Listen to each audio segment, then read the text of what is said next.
The aspiring yogic practitioner starts from the basis of the normal human egoistic standpoint of the mind-life-body complex, the process and method of perception, thought, logic, analysis, classification and labeling, reasoning, understanding, and implementation in action is quite well defined and is characteristic of what Sri Aurobindo calls the mind.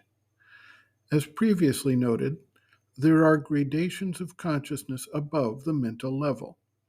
Sri Aurobindo takes the opportunity to describe the ascending series of gradations so that as the seeker has either a short-term experience or eventually is able to shift the center of consciousness to a level above the mind, he will understand and appreciate the exact nature of the stage he has experienced or reached.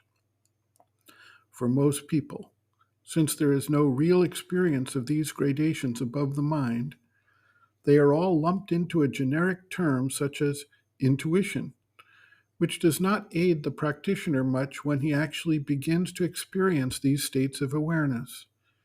Intuition, as described by Sri Aurobindo, represents a specific stage with specific characteristics. The first stage above the mind has already been described as higher mind, and it is primarily based in the functioning of mind with an opening to higher spiritual levels. Illumined mind is the first stage that shifts away from the process of thought to one based in spiritual light.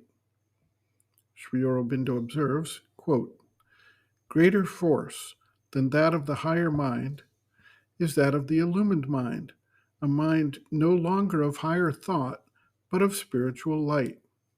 Here the clarity of the spiritual intelligence, its tranquil daylight, gives place or subordinates itself to an intense luster, a splendor and illumination of the spirit. A play of lightnings of spiritual truth and power breaks from above into the consciousness and adds to the calm and wide enlightenment and the vast descent of peace which characterize or accompany the action of the larger conceptual spiritual principle, a fiery ardor of realization, and a rapturous ecstasy of knowledge.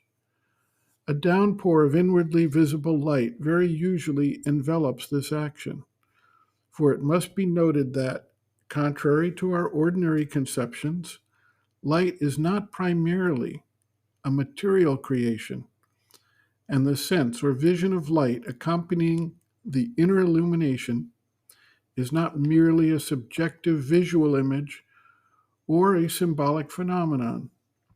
Light is primarily a spiritual manifestation of the divine reality, illuminative and creative. Material light is a subsequent representation or conversion of it into matter for the purposes of the material energy. There is also in this descent the arrival of a greater dynamic, a golden drive, a luminous enthusiasmus of inner force and power, which replaces the comparatively slow and deliberate process of the higher mind by a swift, sometimes a vehement, almost a violent impetus of rapid transformation." End quote. Reference, Sri Aurobindo and the Mother, Our Many Selves, Practical Yogic Psychology, Chapter 2, Planes and Parts of the Being, pages 73 to 74.